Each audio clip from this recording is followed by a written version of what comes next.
Okay, good morning all of you. Very good morning. Good morning all of you. सभी का बहुत बहुत स्वागत है. फटाफट आ जाइए, ज्वाइन कर लीजिए और फिर हम स्टार्ट करते हैं in next 2-3 minutes. Very good morning. Good morning Jayshika. Good morning Krishika Patro, Amit Jha, Sneha Verma, Tejaswita Baid, Vanshika, जिज्ञासा, Ajay, Khemraj, Parth Vitlani, Kunal Jain, Chirag, Tanvi. Good morning.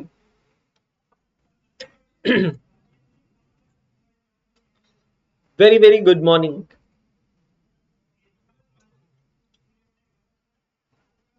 So before we start with the new topic, if anyone wish to talk, you can raise hand. I will give you a call and then we will start with our today's session.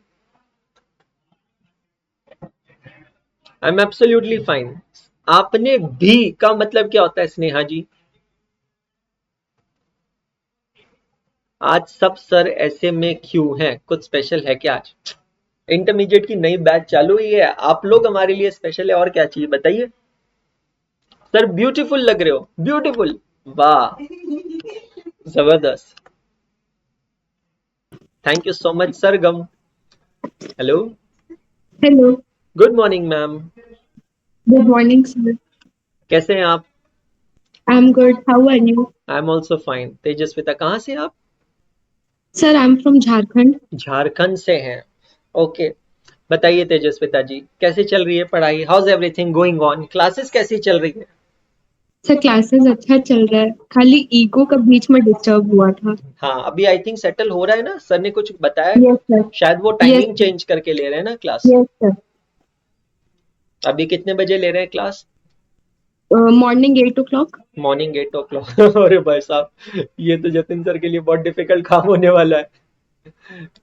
चलो, बहुत अच्छी बात है. Accounts कैसा चल रहा है ये बताइए. तो अकाउंट अच्छा चल रहा है, मतलब आपकी क्लासेस भी अटेंड कर रही हूँ एंड साथ साथ रिकॉर्डेड लेक्चर से पार्टनरशिप तक खत्म हो गया है. आप सितंबर ओनली में नॉन. एग्जाम दे रहे हैं? Only yes sir. अच्छा, तो सितंबर का जो मैंने मेंटरशिप सेशन लिया था वो समझ में आया आपको स्ट्रैटेजी अच्छे से? Yes sir. Yes sir. कोई क्वेश्चन है आपको जो पूछना है? No sir. चलो, बहुत अच्छी बात है, बहुत अच्छी बात. तो कंपनी अकाउंट्स हो गया आपका? यस सर, कंपनी अकाउंट्स हो गया, पार्टनरशिप हो गया और incomplete records of for financial statement हो गया. इतने सारे टॉपिक्स कर लिया यार, बहुत अच्छी बात है यार. Yes sir. चलो, बहुत ही बढ़िया यार, बहुत ही अच्छी बात. Amazing. So are you excited to start with new topic today? Yes sir. बहुत अच्छी बात है यार, बहुत अच्छी. कैसी चल रही है पढ़ाई सितंबर अटेम्प्ट के हिसाब से? सर खाली ईको का थोड़ा सा मतलब डर है, बाकी सारा अच्छा चल रहा है अभी. इको तो बहुत छोटा सब्जेक्ट है, आराम से हो जाएगा, डरने की कोई जरूरत नहीं है. Yes sir. ठीक है, चलो, all the yes very sir. Best. Thank you sir. Thank you. So सितंबर स्टूडेंट तेजस्विता का यहाँ पर बहुत बहुत स्वागत है. ओके, अदिति कर दो हैंड रेस. ओके, और किससे बात करनी है? अरुण सोनी से करें बात, फिर करते हैं शुरुआत. Hello. Hello. Hello hello hello. Hello hello hello. I think तार नहीं जुड़ पा रहे हैं. अदिति जैन से करते हैं बात. Hello. Hello. Hello. Hi Aditi, good morning. Good morning sir, कैसे हैं आप? मैं ठीक हूँ अदिति, कहाँ से आप? Sir MP schedule. अच्छा, ग्रेट. बताइए अदिति जी, कैसे चल रही है classes? How is everything going on? Sir बढ़िया चल रहा है, बस सर आपको मैंने ना टेलीग्राम पे अपना पर्सनली एंट्रीज भेजी थी. आपकी एंट्रीज मेरे को थोड़ी कंफ्यूजिंग लग रही है, मतलब 12th के बेस पे समझ नहीं आ रही थी. किस चीज की, कौन से चैप्टर की? Companies account. ओके. ओके. तो सर एक बार आप चेक करके बताइएगा ना कैसी है. मैं देख के बता दूंगा आपको. बट कौन सी, मतलब कुछ स्पेसिफिक है तो आप मुझसे अभी डिस्कस कर सकते हैं. कोई स्पेसिफिक चीज जो आप कह रहे हैं डिफिकल्ट लग रही है या कॉम्प्लिकेटेड लग रही है क्या? हाँ सर, मतलब जैसे आपने वो एंट्रीज करवाई ना बैंक की रिफंड वाली, हाँ. तो हम लोग सब साथ में करते हैं तो बहुत नहीं तो कंफ्यूजिंग जैसे लग रहा नहीं है. नहीं नहीं, कंफ्यूजन की बात नहीं है. जैसे मैंने क्लास में भी कहा है, आप चाहें तो कंबाइन कर सकते हैं, लेकिन ऑन द कॉन्ट्रेरी कंबाइन करना ज्यादा कंफ्यूजिंग होता है, इसलिए मैंने स्प्लिट एंट्रीज करवाई है। तो आप कंबाइन भी करके कर सकते हैं, आप स्प्लिट करके भी कर सकते हैं, कोई प्रॉब्लम नहीं है। नहीं सर, जैसा आपका एक क्वेश्चन था ट्रिपल ई बुक का 8 नंबर का, ओके उसमें उसमें ना 35,700 समथिंग कुछ शेयर्स थे, ओके और अलॉट हुए थे 25,000। तो अलॉटमेंट की इंटरेस्ट में मेरे को बिल्कुल समझ नहीं आया, पूरा कंफ्यूजिंग हो गया था। ओके, ऐसा इसलिए होता है। मैंने सेपरेट सेपरेट एंट्री करके आपको साइन की थी। ओके, मैं क्या करूंगा, आप लोगों के लिए, सितंबर वालों के लिए ना, ठीक है, चलो ठीक है, I will keep some doubt solving sessions for you guys for September. आप सितंबर में एग्जाम दे रहे हैं? Yes sir. चलो कोई प्रॉब्लम नहीं, I will keep some sessions, don't worry. Sir एक बार आप चेक कर लेंगे फिर। मैं चेक करके बता दूंगा, रिप्लाई कर दूंगा। थैंक ठीक यू है, सो मच चलो, sir. Welcome welcome, thank you. Thank you sir. Okay, so ये थे अदिति जी। अदिति जी, आपको डिस्कनेक्ट करना पड़ेगा कॉल।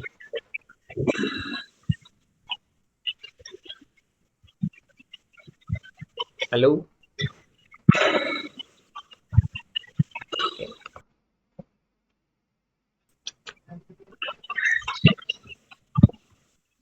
हेलो अदिति, आपका कॉल चालू है। Hello hello hello. कुछ टेक्निकल ग्लिच लग रहा है यहाँ पे। I can not see her call and she is still on the call. Hello hello hello.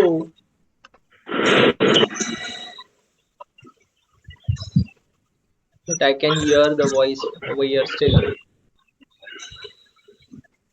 मुझे तो अभी भी आवाज आ रही है किसी की। आप लोगों को भी आवाज आ रही है किसी की?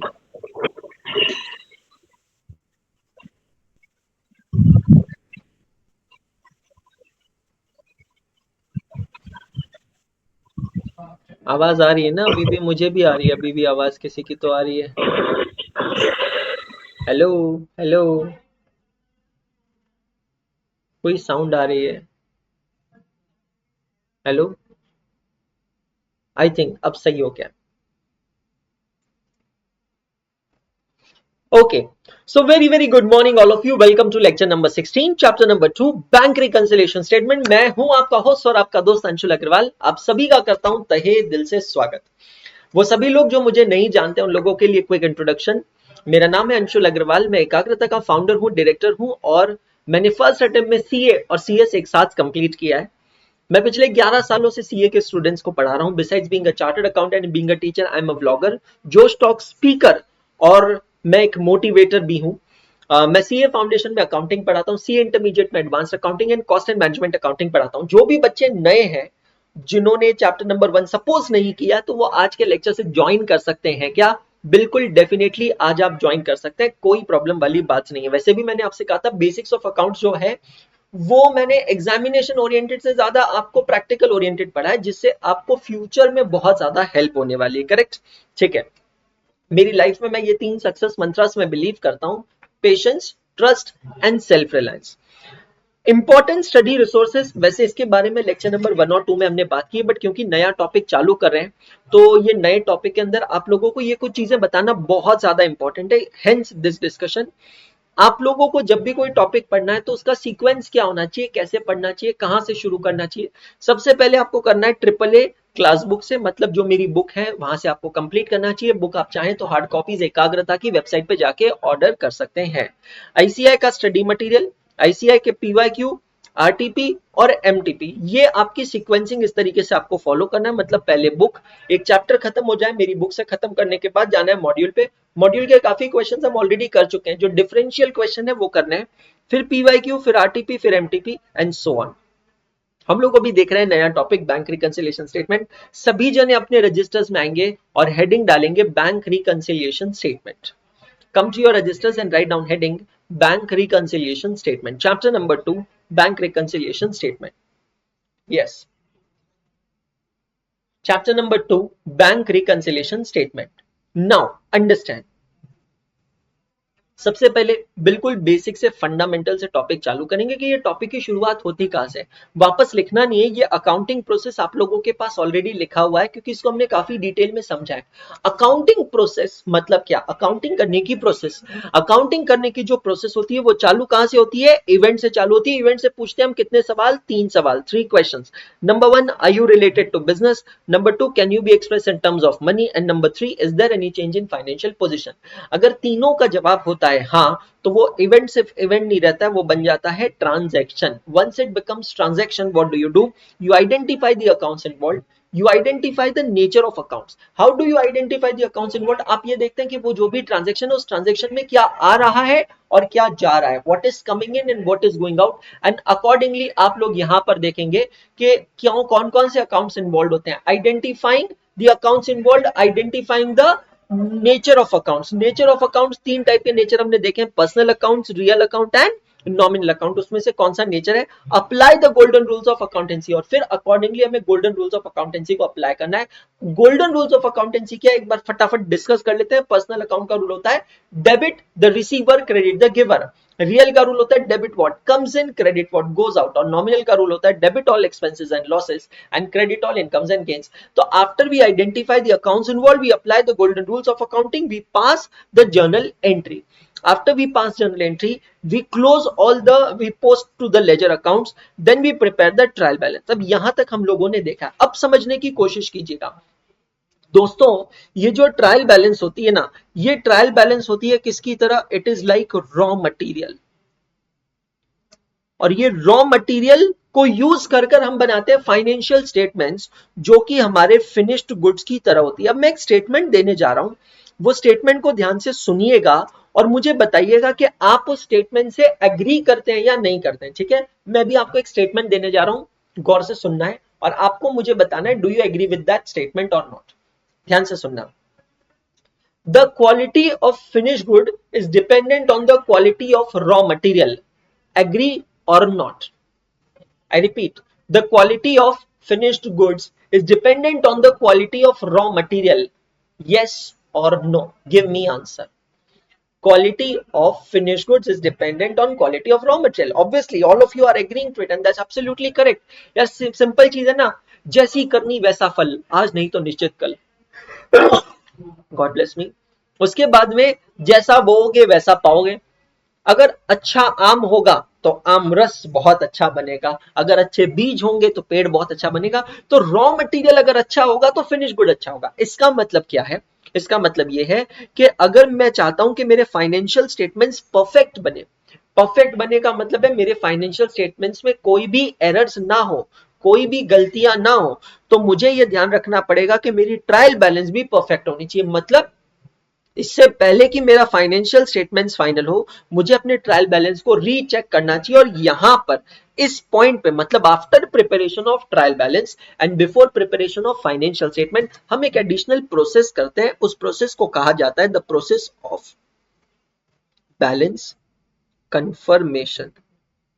क्या कहा जाता है, the process of balance confirmation.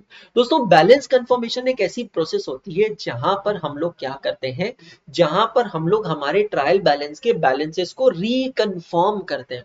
मतलब सपोज कीजिएगा मेरे ट्रायल बैलेंस में दिख रहा है cash in hand. Cash in hand का मतलब क्या होता है, मेरे पास कितना नकदी है, कैश कितना है। तो मैं एक्चुअली क्या करता हूं, कैश की काउंटिंग करता हूं और एक्चुअली कैश की काउंटिंग कर कर ये चेक करता हूं कि जितना मेरे ट्रायल बैलेंस में कैश इन हैंड दिख रहा है उतना पैसा दिख रहा है, उतना पैसा मेरे पास एग्जैक्टली है क्या। मेरे ट्रायल बैलेंस में जो जो एसेट्स दिख रही है, मैं उन एसेट्स का फिजिकल वेरिफिकेशन करता हूं। जब मैं फिजिकल वेरिफिकेशन करता हूं तब जाकर मुझे पता चलता है कि एक्चुअली मेरे पास कितनी एसेट्स है या नहीं है। वैसे ही मेरे ट्रायल बैलेंस में एक बैलेंस दिखता है बैंक बैलेंस। अब ट्रायल बैलेंस में जो बैंक बैलेंस दिखता है वो किसके हिसाब से, मेरे हिसाब से। मेरे हिसाब से मतलब मैं कौन हूं, अकाउंट होल्डर। अकाउंट होल्डर अपनी बुक्स ऑफ अकाउंट्स बनाता है। अकाउंट होल्डर की बुक्स ऑफ अकाउंट्स में से one of the book of account कौन सी होती है बेटा जी, कैश बुक। याद है ना सबको, बेसिक्स ऑफ अकाउंट्स भूलना मत। कैश बुक के अंदर आपको बैंक कॉलम से पता चलता है बैंक बैलेंस। अब समझना, कैश बुक के अंदर जो बैंक बैलेंस है वो जा रहा है ट्रायल बैलेंस के अंदर। हमने बनाया था वो एक बड़ा वाला क्वेश्चन सॉल्व किया था। अब समझना, ये बैंक बैलेंस मेरे हिसाब से, मेरे हिसाब से मतलब अकाउंट होल्डर के हिसाब से। अब मुझे ये बैंक बैलेंस को रीकंफर्म करना है। रीकंफर्म करना है मतलब क्या, मुझे ये बैंक बैलेंस को चेक करना है। तो मैं ये बैंक बैलेंस को कैसे चेक करूंगा? I will check it with the bank. मैं बैंक में कॉल लगाऊंगा, बैंक में ईमेल भेजूंगा और बैंक से कहूंगा कि आप मुझे बैंक स्टेटमेंट दीजिए। क्या दीजिए? Bank statement. Now what is a bank statement और पासबुक? तो मेरा जो बैंक में अकाउंट है, उस अकाउंट के अंदर मैं जो भी ट्रांजैक्शन करता हूं तो बैंक उसको रिकॉर्ड करता है। तो बैंक क्या करता है? उस ट्रांजैक्शन की एक कॉपी, उस ट्रांजैक्शन की एक कॉपी मुझे देता है, उसको कहा जाता है बैंक स्टेटमेंट। मैं वो बैंक स्टेटमेंट से अपना बैलेंस चेक करूंगा और यहां पर अगर वो बैलेंस मैच होता है तब तो कोई प्रॉब्लम नहीं, लेकिन अगर वो बैलेंस मैच नहीं होता है तो मैं यहां पर ये टॉपिक पढ़ूंगा जिसका नाम है बैंक रिकंसिलिएशन स्टेटमेंट। दोस्तों हमारा जो ये चैप्टर है, ये चैप्टर के नाम में टोटल 3 वर्ड्स है। तो आज की क्लास में हम ये तीनों वर्ड्स को बहुत डिटेल में समझने वाले हैं। What is meaning of the word bank, what is meaning of the word reconciliation and what is meaning of the word statement. I repeat, bank reconciliation statement. Are you getting my point all of you? सबको समझ में आ रहा है? Correct. Bank reconciliation statement, इन तीनों शब्दों को बहुत अच्छे से डिटेल तरीके से हम लोग एक एक कर कर देखने वाले, पढ़ने वाले, समझने वाले, ताकि हम लोगों को समझने में कोई परेशानी ना हो। Clear? Now what is a bank? एक एक करके समझते हैं। आखिर ये बैंक होता क्या है? A bank is a financial institution that deals in money. When you say deals in money, it means what? It accepts deposit and lending advances. These are the two major functions of a bank. Bank अगर मैं साधारण भाषा में कहूं ना, तो bank बेटा जी कुछ नहीं, एक दुकान होती है। क्या होती है? एक दुकान। एक ऐसी दुकान जो पैसा खरीदती है और बेचती है। अब ये सुनने में थोड़ा अजीब सा लगता है कि आखिर पैसा खरीदा और बेचा कैसे जा सकता है। Hence I use the word accepting deposits and lending advances. Bank एक ऐसी इंस्टीट्यूशन होती है, एक ऐसी दुकान होती है जो पैसा खरीदती है। अब बैंक के पास पैसे का आने का सोर्स क्या होता है? दिमाग चलाना। Bank accept deposits from whom? From account holder. ये सब लिखना नहीं है, आपके बुक्स में ऑलरेडी दिया हुआ है, आपको इसको लिखने की जरूरत नहीं है। Bank accepts deposit from home? Account holders. Account holder कौन है? आप और हम जैसे आम लोग, वी नॉर्मल पीपल है ना। हम लोग जाकर बैंक में अकाउंट खोलते हैं और बैंक में अकाउंट खोलकर हम वहां पर अपना पैसा डिपॉजिट करते हैं। तो बैंक वो डिपॉजिट को क्या करता है? एक्सेप्ट करता है। तो ये जो है बैंक के लिए सोर्स ऑफ मनी हो गया। मतलब यहां से पैसों का बैंक में क्या होता है? इनफ्लो होता है। क्या होता है बेटा जी? इनफ्लो। फिर बैंक जो ये पैसा हम लोगों से लेती है, बैंक इसका करती क्या है? सुनना, बैंक इसका करती क्या है? बैंक इसी पैसे को हमारे जैसे ही आम जनता को लोन के तौर पे दे देती है। मतलब यहां पर बैंक का क्या होता है? आउटफ्लो होता है। और बैंक ये लोन देती किसको है? बैंक ये लोन इंस्टीट्यूशन को दे सकती है। इंस्टीट्यूशन मतलब हो गई कंपनी, है ना। बैंक ये लोन इंडिविजुअल को दे सकती है, बैंक ये लोन किसी को भी दे सकती है, मतलब जिसको पैसे की जरूरत है। सर फिर एक सवाल मेरे दिमाग में आ रहा है। हाँ जी बताइए। Just a one minute ma'am, आप एक काम करो ना, जब तक can you prepare the list of pending things as we discussed, है ना। It will save the time so that you can go home. हाँ जी। सर एक सवाल है मेरे दिमाग में। हाँ जी पूछिए। सर एक बात बताइए, अगर हम लोगों के पास ही पैसा है और हम लोगों को ही पैसों की जरूरत है, तो सर बैंक पिक्चर में आता क्यों है? मतलब फिर बैंक की जरूरत का ही। सर आप मेरे को एक चीज बताओ, सर हम लोग आपस में सेटलमेंट नहीं कर सकते? Oh my god, that's a very smart question. You are so amazing, you are mind blowing. Let me give you answer. बेटा पुराने जमाने में जब बैंक नहीं थी ना, एग्जैक्टली यही होता था जो अभी आप कह रहे हैं। क्या बात कर रहे हो सर? हाँ, जब पुराने जमाने में बैंक्स नहीं होती थी, एग्जैक्टली यही होता था जो भी आप कह रहे हो, जिसको हम कहते थे जमींदार सिस्टम, है ना। गांव के अंदर एक जमींदार होता था। वो जमींदार के पास बहुत पैसा होता था। वो जमींदार क्या करता था? लोगों को कर्ज दिया करता था। मोस्टली किसान लोग होते थे, किसानों को कर्ज दिया करता था। साहूकार कहते हैं, बिल्कुल सही कहा। और ये जो किसान होते थे, ये अपने जमीन के पेपर उसके पास गिरवी रखते थे। अब होता ये था कि भाई साहब ये जो लोन देता था, ये बहुत एब्रप्ट रेट ऑफ इंटरेस्ट पे देता था, हाई रेट ऑफ इंटरेस्ट पे देता था, और ये एक्सप्लॉइटेशन करता था। मतलब काफी बार किसान अगर पैसा दे भी दे तो भी ये जमींदार उनको उनके जमीन के कागज वापस नहीं लौटाता था, और इस तरीके से उनका एक्सप्लॉइटेशन होता था। तो अब यहां पर समझने की कोशिश करना, कहीं ना कहीं देयर वाज नो ट्रांसपेरेंसी, कहीं ना कहीं देयर वाज एक्सप्लॉइटेशन, और यहां पर लोगों को सही तरीके से पैसा नहीं मिलता था। इसी चक्कर में, इसी कारण के वजह से बैंकिंग सिस्टम डेवलप हुई। अब समझना, जमींदार के केस में क्या होता है? उसके अकेले के पास पैसा होता है, लेकिन बैंक यहां पर सबसे बड़ा जो काम करता है वो क्या करता है समझना। बैंक हम लोगों से ही छोटे छोटे जो डिपॉजिट्स होते हैं उसको जमा करके एक बड़ा अमाउंट बनाता है। मैं आपको यहाँ पर मेंशन करना चाहूंगा, क्या आपने प्रधानमंत्री जी नरेंद्र मोदी जी की जन धन योजना के बारे में सुना है? Give me answer in the live chat. Have you heard about the Jan Dhan Yojana of prime minister Shri Narendra ji Modi? Yes, मैं आपको बताता हूं क्या। 2014 में जब नरेंद्र मोदी जी पहली बार प्राइम मिनिस्टर बने थे, तो उन्होंने एक स्कीम लॉन्च की थी, जिस स्कीम का नाम था जनधन योजना। अब ये स्कीम एग्जैक्टली है क्या, समझने की कोशिश कीजिएगा। स्कीम के अंतर्गत प्राइम मिनिस्टर जी ने कहा था कि यार हमारे देश का जो गरीब इंसान है ना, उस गरीब इंसान का बैंक अकाउंट नहीं है। तो जनधन योजना के तहत उन्होंने कहा कि अगर सरकार को अपने देश की जनता को कोई बेनिफिट्स देना है, सपोज कोई सब्सिडी देनी है या फिर कोई कोई आर्थिक सहायता देनी है, तो हम वो पैसा कैसे देंगे? तो 2014 से पहले ये होता था कि सरकार क्या करती थी, वो पैसा देती थी रीजनल गवर्नमेंट को, मतलब स्टेट गवर्नमेंट को, जिला परिषद को, और सबको देती थी, ठीक है। तो फिर स्टेट गवर्नमेंट में क्या होता था, बहुत सारी घूसखोरी चलती थी, ब्यूरोक्रेसी होती थी। तो वो लोग क्या करते थे, जो बिचौलिए लोग हैं वो पैसा खा जाते थे, और रियली स्पीकिंग जो आम जनता है जिसके लिए पैसा दिया गया, उनके पास पूरा पैसा पहुंचता नहीं था। आप लोगों ने शायद ये बहुत सारी मूवीज में सुना भी होगा, देखा भी होगा। अब प्रधानमंत्री मोदी जी ने क्या कहा, ये करप्शन को अवॉइड करने के लिए, ये बीच में जितने भी बिचौलिए हैं इनको हटाने के लिए, इंटरमीडियरीज को हटाने के लिए सबसे बेस्ट तरीका पता है क्या होगा? मैं हर एक सिटीजन का बैंक अकाउंट खुलवा दूं, और हर एक सिटीजन को जितना भी बेनिफिट ट्रांसफर करना है, वो बेनिफिट सीधा उसके बैंक अकाउंट में ट्रांसफर करूं। अब सवाल यहां पर यह है कि बैंक अकाउंट खोलने के लिए पहली बात तो इन सब लोगों के पास आइडेंटिटी प्रूफ नहीं होते थे, डॉक्यूमेंट्स नहीं होते थे, और दूसरी बात, बैंक अकाउंट ओपन नहीं करती है जब तक एक मिनिमम बैलेंस ना हो। दोस्तों आप लोगों को पता होगा, हर बैंक का एक नियम होता है, उसको कहते हैं मिनिमम बैलेंस रिक्वायरमेंट। मतलब अगर आप बैंक में अकाउंट खोल रहे हो, तो एक तरीके से बैंक आपको सर्विस प्रोवाइड करेगी। अब बैंक आपको सर्विस प्रोवाइड कब करेगी? सपोज करो कि आप एक मिनिमम बैलेंस मेंटेन ही नहीं करते, तो बैंक कहेगा भाई मैं सर्विस प्रोवाइड क्यों करूं, क्योंकि आपको अकाउंट खोल के देने की बैंक की एक कॉस्ट होती है। तो बैंक कहता है कि कम से कम आपको इतना बैलेंस मेंटेन करना पड़ेगा, और ये अलग अलग बैंक के अलग अलग प्रोडक्ट के बेसिस पे डिटरमाइन होता है। Now understand, Prime Minister Narendra Modi ji have done an arrangement whereby all the banks have agreed to open a zero balance account. Trust me guys, zero balance account for all the citizens of India. उसके पहले उन लोगों ने, मोदी जी ने सभी लोगों को आधार card issue करवाया, तो आधार कार्ड बन गया एक तरीके से सरकारी आईडी प्रूफ, और उसके बेसिस पर हर एक सिटीजन से कहा कि आप जाकर बैंक में अकाउंट ओपन करेंगे, जनधन योजना। अब एक बार आप सोचिए, ये जनधन योजना के अंदर बैंक अकाउंट खोलने वाले लोग कौन है? ये है मजदूर लोग, ये है डेली वेजेस वर्कर, ये है छोटे व्यापारी, ये है दुकानदार, ये है रेडी ठपरी चलाने वाले। मतलब ये वो लोग हैं जिनके पास कोई इनकम का सोर्स ही नहीं है। आप मेरा पॉइंट समझ रहे हैं?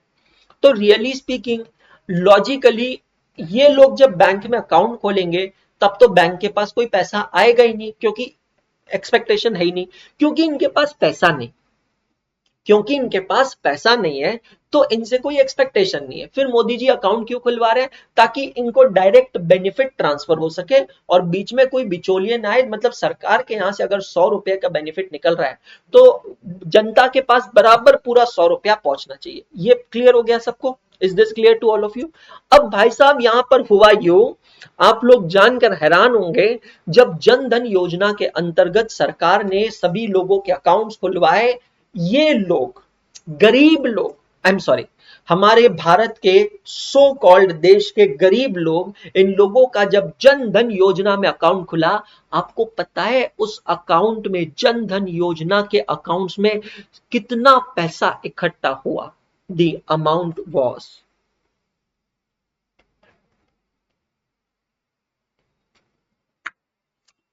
26,000 करोड़। दिमाग काम नहीं करता ये फिगर देखकर। Can you believe it? Can you actually believe it? दिमाग काम नहीं करता ये फिगर देखकर। हमारे भारत का गरीब लोग, हमारे भारत के वो लोग जिन्होंने बैंक अकाउंट इसलिए नहीं खोला क्योंकि उनको जरूरत नहीं थी, जिन्होंने बैंक अकाउंट इसलिए नहीं खोला क्योंकि उनके पास सुविधाएं नहीं थी, साधन नहीं थे, उनको लगा था कि भाई कुछ है नहीं। लेकिन मोदी जी ने जब उन लोगों से अकाउंट्स ओपन करवाए, तो जब उनके अकाउंट्स ओपन हुए, तो उनके बैंक अकाउंट में कुल मिलाकर हमारे मॉनिटरी सिस्टम में कितना पैसा आया, 26,000 करोड़ रुपए। Can you believe it? Can you imagine it? 26,000 crore.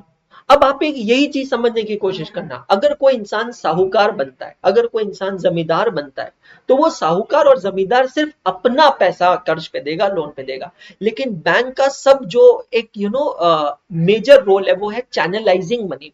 Channelising money का मतलब क्या होता है कि बैंक क्या करता है, जिन जिन लोगों के पास छोटे छोटे डिपॉजिट्स है, उनका पैसा जो है वो इकट्ठा करता है, उसका एक फंड बनाता है। तो सर एक बात बताइए, फिर हम अगर बैंक को ये पैसा देते हैं तो हमको उसके बदले क्या मिलता है? Now that's a very good question. Why do we open a bank account? There are multiple reasons to open a bank account. The first reason to open a bank account is safety. आप अगर अपना पैसा घर पर रखोगे तो आपके घर पे पैसा आपका सेफ नहीं रहेगा, चोरी हो सकता है, लेकिन बैंक में वो सेफ रहेगा क्योंकि बैंक में जमा रहेगा। मैं लॉकर में रखने की बात नहीं कर रहा हूं, मैं अकाउंट में डिपॉजिट करने की बात कर रहा हूं, ठीक है। दूसरा रीजन मैं आपको देता हूं बैंक अकाउंट ओपन करने का, कि बैंक अकाउंट में पैसा आपका ग्रो होता है। अगर आप पैसा घर पे रखोगे तो आपका पैसा ग्रो नहीं होगा। बैंक में अगर आप अकाउंट ओपन करते हो तो आपको उस अकाउंट पे क्या मिलता है? इंटरेस्ट मिलता है, आपका पैसा ग्रो होगा। तीसरा, आपको मिलती है बैंकिंग फैसिलिटीज। बैंकिंग फैसिलिटी का मतलब क्या होता है? बैंकिंग फैसिलिटी का मतलब होता है आपको डेबिट कार्ड मिलता है, आपको इंटरनेट बैंकिंग मिलती है, आपको चेकबुक की सुविधाएं मिलती है, जिसके थ्रू आप बैंक में जाकर बहुत सारे काम कर सकते हो। यार आजकल आपको पता है बहुत सारी चीजों के लिए हमें बैंक में जाना पड़ता है, जैसे कि दोस्तों हम लोगों को बिजली का बिल भरना है। इंटरनेट बैंकिंग आज हमारी जरूरत बन चुकी है। हर एक इंसान फोन पे गूगल पे यूज करता है। क्यों करता है फोन पे गूगल पे? बिकॉज माय डियर फ्रेंड्स, वहां से आप पेमेंट कर सकते हैं। इफ सर वो पैसा हम लोगों के बैंक से चोरी हो गया तो फिर पैसा कैसे मिलेगा? बैंक से बेटा जनरली पैसा चोरी होता नहीं है, अगेन अंडरस्टैंड। और बैंक में जो भी पैसा होता है उसका इंश्योरेंस होता है। तो बैंक में जो पैसा होता है वो तब तक नहीं डूबता है बेटा जब तक बैंक ना डूब जाए। अगर किसी दिन पूरी की पूरी बैंक डूब गई तब तो विषय अलग है, लेकिन बैंक्स में जनरली पैसा डूबता नहीं। प्लीज अंडरस्टैंड, बैंकिंग सिस्टम जो है इस पे लोगों का ट्रस्ट है।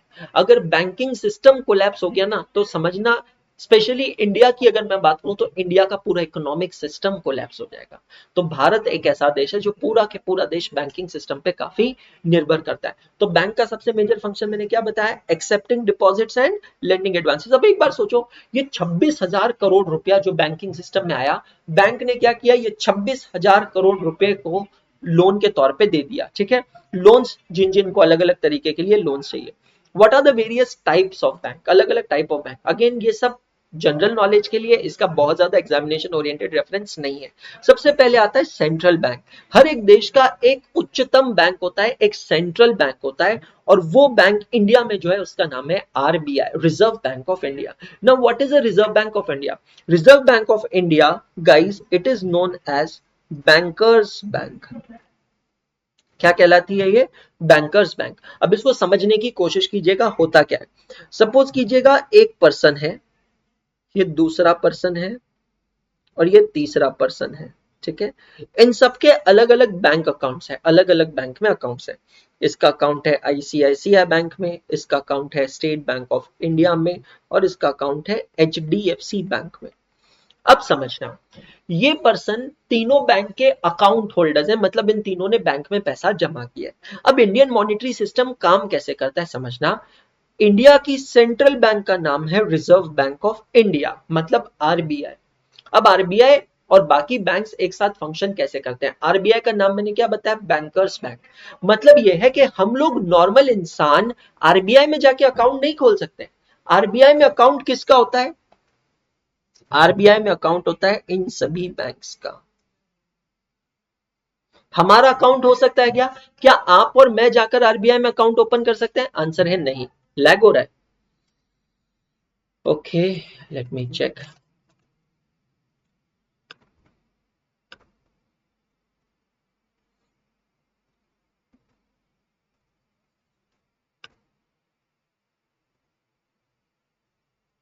लैग हो तो नहीं रहा है मेरे यहाँ, तो बिल्कुल परफेक्ट है।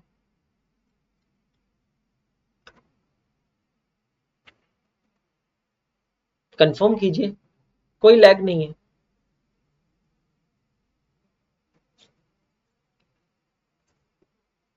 ठीक है, चलो। तो आरबीआई जो है, आरबीआई क्या करता है? It acts as a bankers bank. अब समझना होता क्या है। तो सपोज यहां पर ये जो पहला वाला पर्सन है, जब ये आईसीआईसीआई बैंक में जाकर पैसा जमा करता है तो आईसीआईसीआई बैंक वो पैसा अपने पास नहीं रखता है, आईसीआईसीआई बैंक आगे जाकर वो पैसे को जमा कर देता है आरबीआई के पास। सिमिलरली दूसरा वाला पर्सन जब एसबीआई में अपना पैसा डिपॉजिट करता है तो एसबीआई भी वो पैसा जो है आरबीआई के पास जमा करता है। सिमिलरली एचडीएफसी वाला क्या करता है, वो अपना पैसा कहां जमा करता है, आरबीआई के पास जमा करता है। तो सर एक बात बताइए, ये लोग अपना पैसा अपने पास नहीं रखते, नहीं, ये लोग जो भी पैसा कलेक्ट करते हैं, the deposits accepted are then deposited with the reserve bank of India. Sir फिर एक बात बताइए, सपोज यहां पर एक दूसरा बंदा आता है आईसीआईसीआई बैंक के पास और इसको बैंक से लोन चाहिए, ठीक है, इसको क्या लेना है, बैंक से लोन लेना है। तो अब आईसीआईसीआई बैंक पैसा कहां से लाएगा सर, वो पैसा कहां से लाएगा? Now that's a very good question. इन that situation ICICI bank will borrow money from RBI. Are you getting my point? ICICI bank reserve bank of India से पैसा बोरो करेगा। इसका मतलब यह है कि बैंक जो भी पैसा कलेक्ट करती है उस पैसे में से एक हिस्सा अपने पास रखती है। बैंक जो भी पैसा कलेक्ट करती है अकाउंट होल्डर से, उसमें से एक हिस्सा अपने पास रखती है, जिसको टेक्निकली कहते हैं सीआरआर। इकोनॉमिक्स में आप लोग पढ़ेंगे, इसको कहते हैं कैश रिजर्व रेशियो। समझ में आ रहा है क्या कहते हैं? Cash reserve ratio. और बाकी का जितना भी पैसा होता है वो पैसा पूरा के पूरा कहां जमा कर दिया जाता है? आरबीआई के पास, रिजर्व बैंक ऑफ इंडिया के पास। सर ऐसा क्यों करते हैं? Because reserve bank of India पूरे देश की इकोनॉमी चलाती है, अर्थव्यवस्था चलाती है। It is the central bank of the country, जिसकी जिम्मेदारी होती है कंट्री में इन्फ्लेशन और डिफ्लेशन को मैनेज करने की। और इसी वजह से रिजर्व बैंक ऑफ इंडिया पूरा के पूरा पैसा अपने कंट्रोल में रखती है, मॉनेटरी सिस्टम का पूरा पैसा उसके पास है।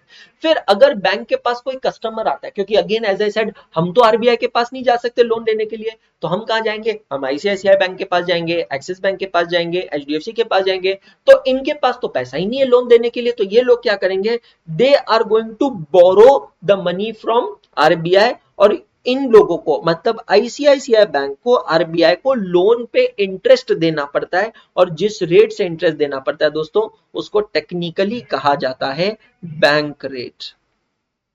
क्या कहा जाता है? Bank rate. तो सपोज कीजिएगा कि आईसीआईसीआई बैंक ने आरबीआई से लोन लिया है 5% में, एग्जाम्पल ले रहे हैं हाइपोथेटिकल, कितना है? 5% से। तो अब आईसीआईसीआई आप लोगों को जो लोन देगा वो 5% नहीं देगा, वो 5% के ऊपर खुद का कुछ मार्जिन ऐड करके आप लोगों को देगा। It may B 5.75%, it may B 6%, और it may be 8%, whatever percentage it is, correct. तो ICICI bank is just acting, और any other bank is just acting as an agent of reserve bank of India. Finally ये जो भी monetary system में पैसा manage हो रहा है, ये पूरा के पूरा पैसा कहां मैनेज हो रहा है, कौन मैनेज हो रहा है? Which is the bank which manages the entire country economy of the country? That bank is known as the central bank in India. It is known as the Reserve Bank of India. I hope it is clear to all of you. Reserve bank of India का एक और important function है, वो भी मैं आपके साथ share कर दूं, और वो है to print the currency notes. हमारे देश में करेंसी नोट प्रिंट करने का एक बहुत सिंपल फॉर्मेट है, हमारे देश में नहीं पूरे विश्व में यही फॉर्मेट है। आपने कभी सोचा है कि आखिर ये करेंसी नोट जो कि महज एक कागज का टुकड़ा है, इस करेंसी नोट को वैल्यू कहां से आती है? Where do they get the value, where do they derive this value? इसको वैल्यू आती है उसके पीछे रखे गए सोने से, गोल्ड से। Yes, you heard me right. मतलब रिजर्व बैंक ऑफ इंडिया जितने के करेंसी नोट प्रिंट करती है, उतने अमाउंट का सोना, गोल्ड, उनको अपने पास, अपने वॉल्ट्स में, अपने पास में रखना पड़ता है। मतलब ऐसा नहीं कि देश में पैसे की जरूरत है और हमारे पास क्योंकि मशीनें हैं तो छापो, जितने नोट छापने छापो, ऐसा नहीं चलता है। रिजर्व बैंक ऑफ इंडिया का फंडा बहुत सिंपल है, किसी भी देश के अंदर करेंसी नोट तभी प्रिंट होते हैं जब उतने का सोना वहां पर रखा जाता है। तो रिजर्व बैंक ऑफ इंडिया का ये भी एक मेजर फंक्शन है दोस्तों। अभी कुछ दिन पहले की एक न्यूज है, आप लोगों ने शायद सुना होगा कि reserve bank of India 100 ton of gold अब इंडिया में वापस लेकर आ रहा है। वो गोल्ड जो कि भारत का है, रिजर्व बैंक का है, लेकिन ये सोना अभी विदेश में पड़ा था। टू बी प्रिसाइज, ये सोना ब्रिटेन में पड़ा था, ब्रिटेन की बैंक के पास पड़ा था। अब ये सोना इंडिया में लेकर आ रहा है। समझ में आ रहा है? So this is the major function of reserve bank of India. Economics के अंदर आप और भी ज्यादा डिटेल में पढ़ेंगे, मैक्रो इकोनॉमिक्स के अंदर, कि किस तरीके से बैंक ओपन मार्केट ऑपरेशंस करती है, किस तरीके से बैंक मार्केट के अंदर पब्लिक के हाथ से पैसा लेती है या पब्लिक के हाथ में पैसा देती है? देखो यार, बात बहुत सिंपल है। इन्फ्लेशन का मतलब क्या है? इन्फ्लेशन का मतलब होता है महंगाई। थोड़ा सा समझने की कोशिश करना, लॉजिकल है, ठीक है। इन्फ्लेशन का मतलब होता है महंगाई। महंगाई कब बढ़ती है? अब अगेन इसके बीच में मैं थोड़ा सा इकोनॉमिक्स को पिक्चर में लेकर आऊंगा। महंगाई तब बढ़ती है जब किसी प्रोडक्ट की डिमांड बढ़ती है, लेकिन उस प्रोडक्ट की जो सप्लाई है या तो वो लिमिटेड रहती है या फिर उसकी सप्लाई कम होती है। समझ में आ रहा है? जब किसी प्रोडक्ट की डिमांड बढ़ती है और उस प्रोडक्ट की जो सप्लाई है, वो सप्लाई या तो लिमिटेड रहती है या फिर उसकी सप्लाई कम होती है, तब वो प्रोडक्ट की प्राइस बढ़ती है। Are you getting my point? तो इन दोनों का कॉन्सिक्वेंस क्या होगा? The price of the product increases. ये क्लियर है? जैसे कि बारिश के दिनों में जो लीफी वेजिटेबल्स होती है, जैसे कि धनिया, जैसे कि पुदीना, मिंट, जैसे कि स्पिनच मतलब पालक, इन सभी चीजों का क्या होता है? इन सभी चीजों का सप्लाई कम हो जाता है, बिकॉज बारिश की वजह से ये सारी सब्जियां खराब हो जाती है। अब इनकी सप्लाई कम होती है पर इनकी डिमांड कम नहीं होती है, तो ऐसे सिचुएशन में इनके दाम बढ़ जाते हैं, प्राइसेस इनकी बढ़ जाती है। क्लियर हो गया?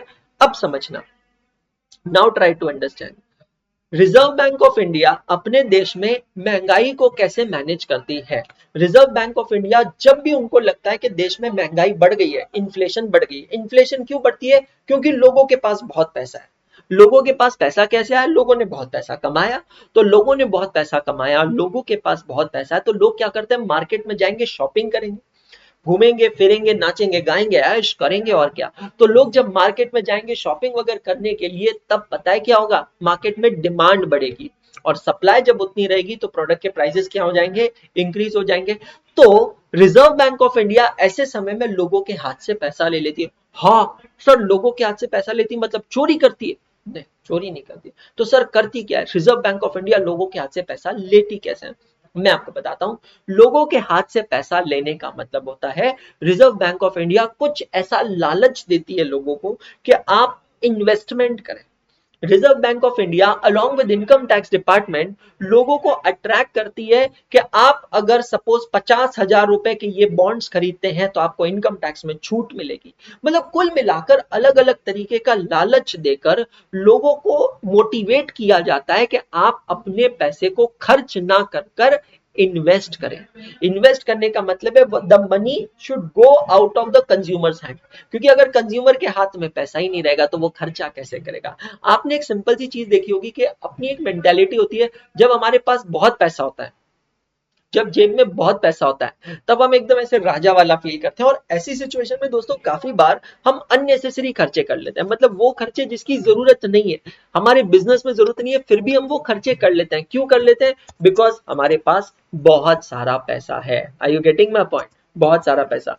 तो सरकार देखती है ना कि यार यहाँ पे अनयूजुअल डिमांड मार्केट में जनरेट हो रही है, ऐसी डिमांड जनरेट हो रही है जिसकी जरूरत नहीं है, और उसके वजह से अननेसेसरी इन्फ्लेशन बढ़ रहा है, तो सरकार आपको अट्रैक्ट करती है। मैं फिर से कह रहा हूं, काफी लोग इस चीज को मिस इंटरप्रेट करेंगे। जब मैं कह रहा हूं कि रिजर्व बैंक ऑफ इंडिया आपके हाथ से पैसा ले लेती है, तो कुछ लोग सोचेंगे हाइला रिजर्व बैंक ऑफ इंडिया चोरी करती है। चोरी नहीं करती है। सरकार बहुत ही सिस्टमैटिकली आपको लालच देती है कि आप अपना पैसा इन्वेस्ट करें। समझ में आ रहा है? और वो इन्वेस्टमेंट की लालच दे देती है, कुछ भी दे सकती है, आपको हायर इंटरेस्ट रेट ऑफर कर सकता है, आपको टैक्सेशन बेनिफिट ऑफर कर सकते हैं, और आप इंड्यूस हो जाते हैं। तो उससे क्या होगा? लोगों के हाथ से पैसा चला गया, पैसा चला गया तो डिमांड नहीं होगी, और डिमांड अगर कम होगी, समझना, डिमांड अगर कम होगी और सप्लाई उतनी रहेगी या सप्लाई कम होगी, तो प्राइसेस भी फिर क्या हो जाएगी? कम हो जाएगी। ये समझने की कोशिश करना। फिर आती है अगली दो टाइप की bank, commercial bank and non commercial bank. Commercial banks are those banks, ध्यान से सुनना, commercial banks are those banks whose objective और intention is to earn profit, maximum profit. ये बैंक प्योरली धंधा या बिजनेस करने आई है। समझ में आ रहा है? प्योरली धंधा या बिजनेस करने आई है। इस बैंक को कोई समाज सेवा में कुछ लेना देना नहीं है। The best examples to give is Axis bank, ICICI bank, ये सब क्या है? Commercial bank. State bank of India commercial bank, bank of Maharashtra commercial bank. ये बैंक्स धंधा करने आई है, इनके भी अपने खर्चे होते हैं, ये खर्चों को मैनेज करने के लिए ये बैंक क्या करती है? सिंपल चीज है, कस्टमर जो डिपॉजिट देते हैं उनको कम इंटरेस्ट रेट देती है, और फिर बाद में कस्टमर्स जिन लोगों को ये बैंक लोन देती है उनसे ज्यादा इंटरेस्ट लेती है। एक्चुअली अगर आप सोचोगे तो बैंक की इनकम क्या है, बैंक की इनकम क्या समझने की कोशिश करना। बैंक हम लोग जो बैंक में अकाउंट खोलते हैं, उस अकाउंट पे जो हम लोगों को इंटरेस्ट मिलता है, आपको पता है वो इंटरेस्ट बहुत कम होता है, 2.5%, 3%, 3.5%। लेकिन जब हम बैंक से लोन लेते हैं तो लोन पे बैंक हमसे हायर इंटरेस्ट रेट रिकवर करता है, लाइक 10%, 12%, 15%। तो ये जो दोनों का डिफरेंस है, ये बैंक की कमाई होती है। फिर non commercial banks, non-commercial banks are also known as special purpose bank. These are those banks whose objective is not to earn profits. These are those banks who are created, who are incorporated with a specific objective.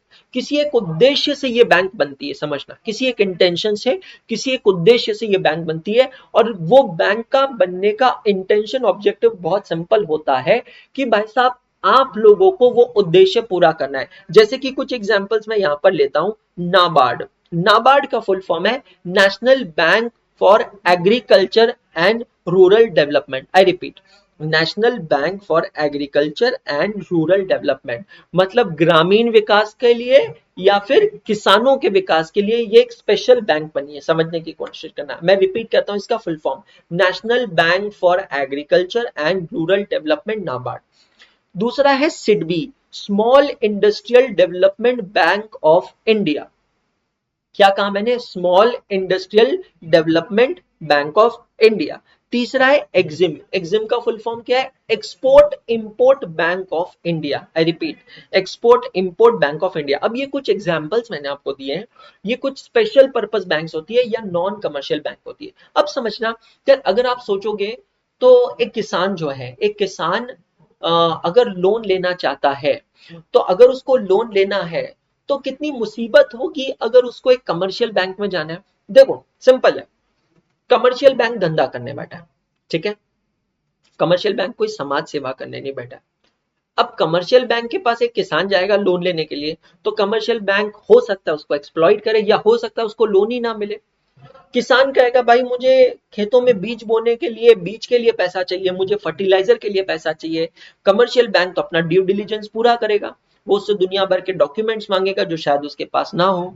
Commercial bank हो सकता है इसमें काफी समय लगाए। अब हो सकता है ये इतना समय लगाए कि भाई साहब किसान के तो अगला सीजन निकल जाए, पूरा के पूरा उसका सीजन निकल जाए, बारिश आ जाए और अभी तक उसको लोन ही नहीं मिला, तो बीज कहां से खरीदेगा, फर्टिलाइजर कहां से खरीदेगा, और बुआई कहां से करेगा।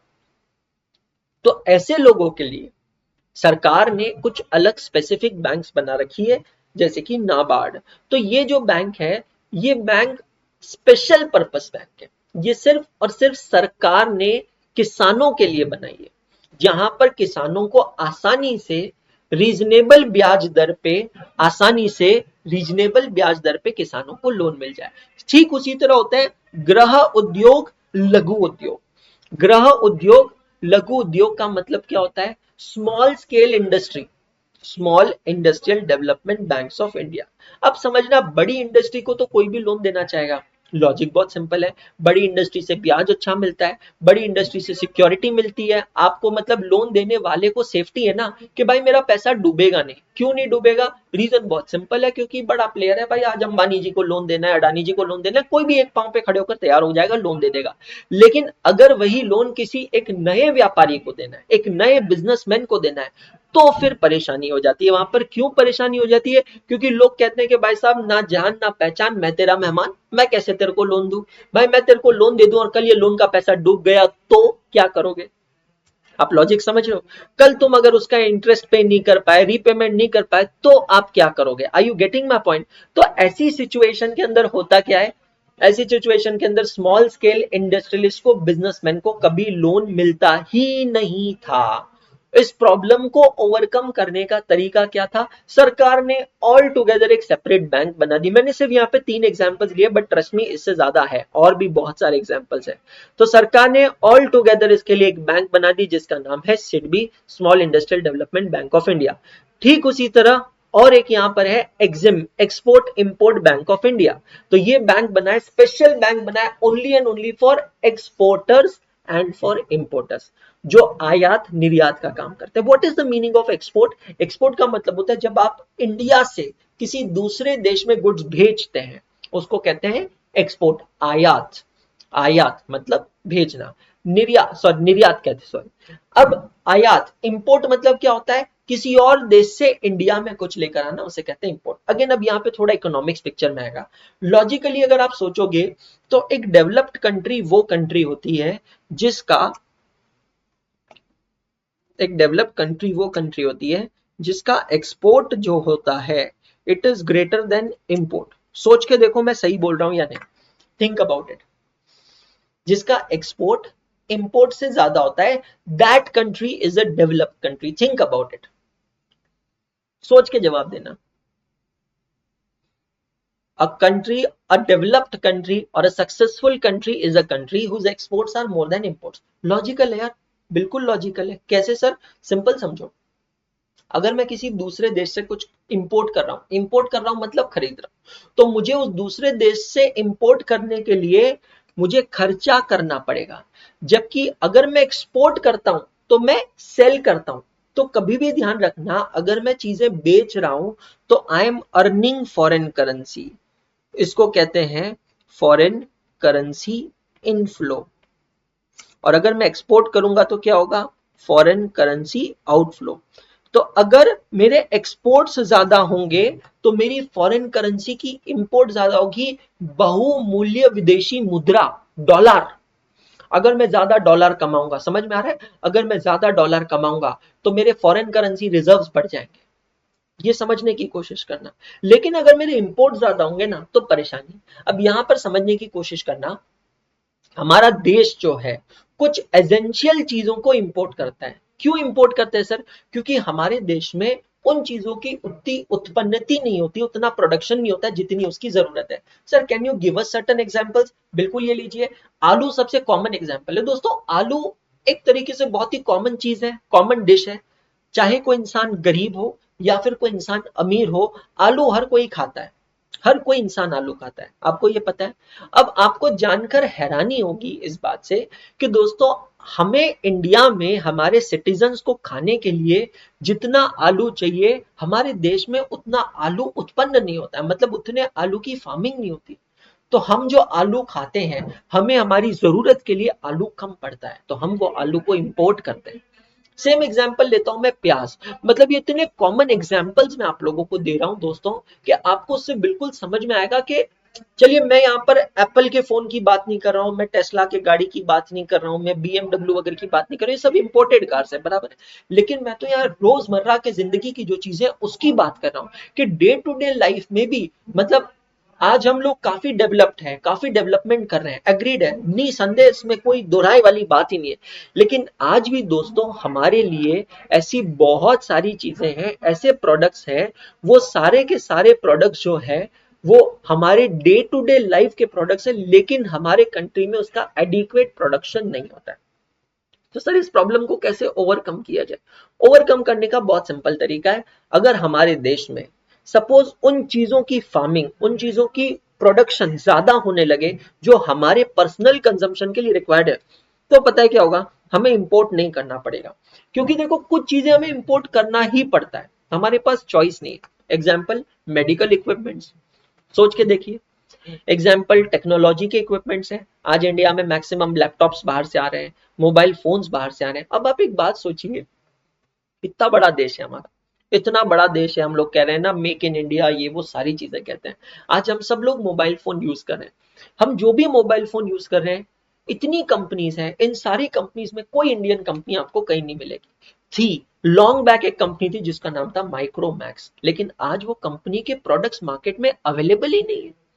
मतलब आप नाम लीजिए, जितनी भी मेजर कंपनीज है सब फॉरेन कंपनीज है। मतलब एक तरीके से आज हम, हमारे देश में जितनी भी जनसंख्या है, हम सारे के सारे मोबाइल फोन्स को इंपोर्ट कर रहे हैं। Apple USA, Samsung South Korea, Oppo, Vivo, और शाओमी, ये सब चाइनीज कंपनी है।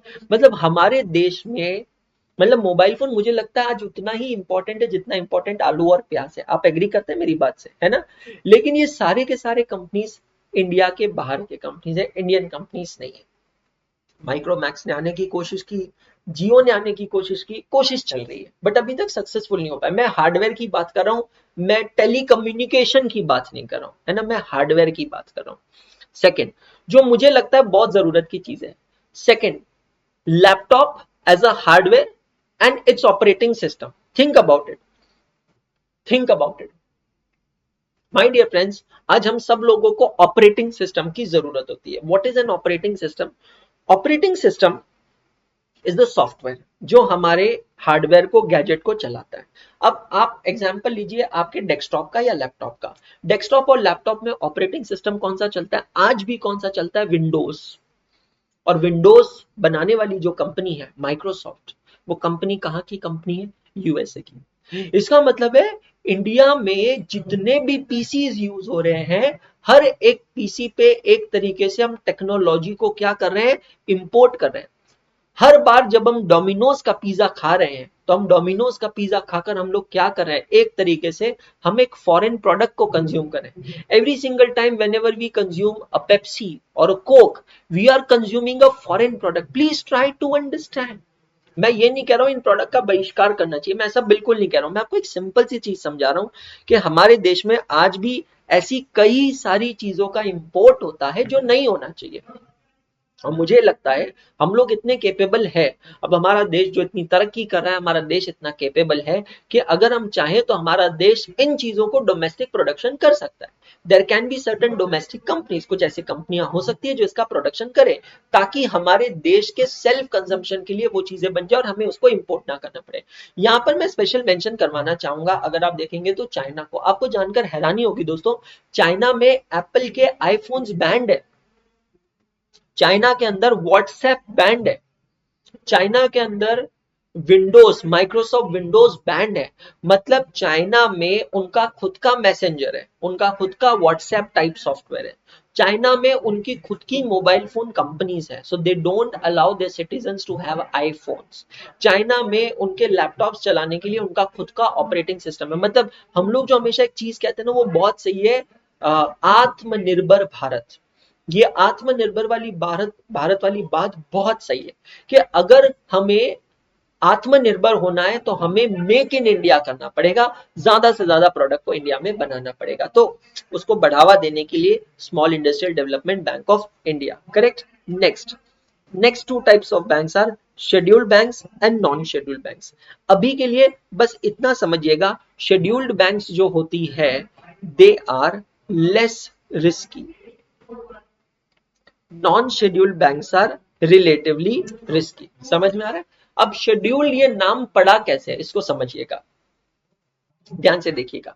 तो रिजर्व बैंक ऑफ इंडिया ने कुछ कंडीशंस डिफाइन की है, रिजर्व बैंक ऑफ इंडिया ने कुछ कंडीशंस डिफाइन की है, और रिजर्व बैंक ऑफ इंडिया ने कहा है कि जो बैंक इन कंडीशंस को कंप्लाई करेगा, जो भी बैंक इन कंडीशंस को कंप्लाई करेगा, उसका नाम एक लिस्ट में जाएगा, एक शेड्यूल में जाएगा, और उस बैंक को कहा जाएगा शेड्यूल्ड बैंक। क्या कहा जाएगा? Scheduled bank.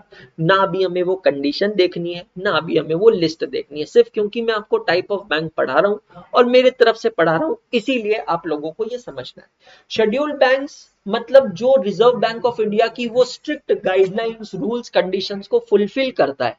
अब वो फुलफिल करता है तब उसका नाम उस शेड्यूल में जाता है। इसका मतलब है वो सेफ बैंक होती है, रिलेटिवली ज्यादा सेफ बैंक होती है। क्योंकि देखो हर बैंक के लिए तो मुमकिन नहीं है कि रिजर्व बैंक ऑफ इंडिया के सारे गाइडलाइंस को वो फॉलो करे, कंडीशंस को सारे वो कंप्लाई करे।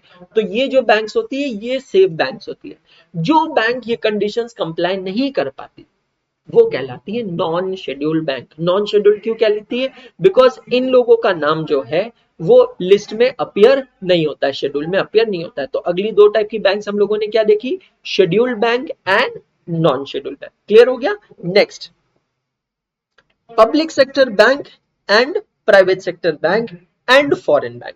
ये तीनों बैंक एक टाइप की है, इसको समझते हैं। Public sector bank, private sector bank and foreign bank.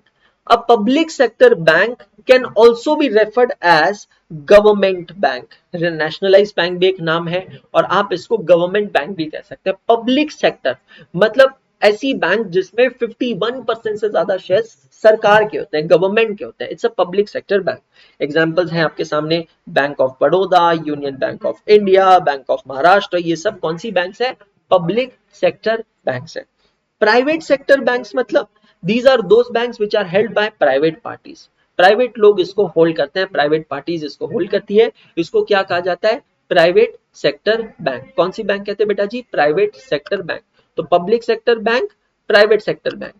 अब इसके बाद में आता है foreign banks. Foreign banks are such banks which are incorporated outside India, जो बनती इंडिया के बाहर है but their place of business is in India. बनती बैंक, बैंक इनकॉर्पोरेट का होती है, क्रिएट का होती है इंडिया के बाहर, लेकिन अपना बिजनेस इंडिया में करती है। एग्जांपल यूएसए की यस बैंक। यस बैंक आप लोगों ने देखा होगा। यस बैंक जो है ये बनी इंडिया के बाहर बट बिजनेस इंडिया में करती है। City bank, HSBC bank. HSBC का फुल फॉर्म क्या है? कोई बता सकता है मुझे? What is the full form of HSBC? Okay, I am waiting for your answers. कोई बताएगा full form of HSBC? HSBC का फुल फॉर्म क्या है? गूगल करके नहीं बताना, जेन्युइनली पता है तो ही बताना, गूगल करके नहीं बताना। एचएसबीसी बैंक का, एचएसबीसी का फुल फॉर्म है Hong Kong and Shanghai banking corporation. HSBC, Hong Kong and Shanghai banking corporation. तो ये हांगकांग की बैंक है, समझ में आ रहा है, जो इंडिया में बिजनेस करती है। सर फिर बाहर की बैंक इंडिया में क्यों आती है? जैसे कि मैंने कहा banking is a business. Banking क्या है बेटा जी? एक बिजनेस है, धंधा है। तो ये धंधा करने के लिए इंडिया में आते हैं, सिंपल एज दैट। जैसे हल्दीराम्स है, हल्दीराम्स धंधा करने के लिए पूरी दुनिया में जाता है। डोमिनोज धंधा करने के लिए पूरी दुनिया में जाता है। पेप्सी को धंधा करने के लिए पूरी दुनिया में जाता है। ठीक उसी तरह exactly in the similar manner यहाँ पर ये चीज होती है कि भाई ये जो बैंक्स है ये धंधा करने के लिए इंडिया में आती है, Hong Kong and Shanghai banking corporation. Is this clear to all of you? पक्का? हाँ, चलो बहुत अच्छी बात। हाँ, अब एक दूसरे की इज्जत का कचरा उड़ा रहे हैं कि गूगल करके आई ना, ये किया ना, वो किया ना। बहुत अच्छी बात हो गया। इसमें इंडिया का क्या प्रॉफिट है? इंडिया का प्रॉफिट बेटा जी यहाँ पर ये है कि हमारे देश में कस्टमर को चॉइस मिलती है, ज्यादा से ज्यादा चॉइस मिलती है। और डोमिनोज इंडिया में, तो इसमें इंडिया का क्या प्रॉफिट है? इंडिया मतलब इंडिया के सिटीजन का प्रॉफिट ये है कि भारत के जो सिटीजन है उन सभी सिटीजन को यहाँ पर चॉइस मिलती है। हो सकता है इंडियन ब्रांड्स हो पिज्जा बेचने वाले, लेकिन एक फॉरेन ब्रांड आता है, लोगों को कॉम्पिटेटिव मिलता है, लोगों को एडवांटेज मिलता है।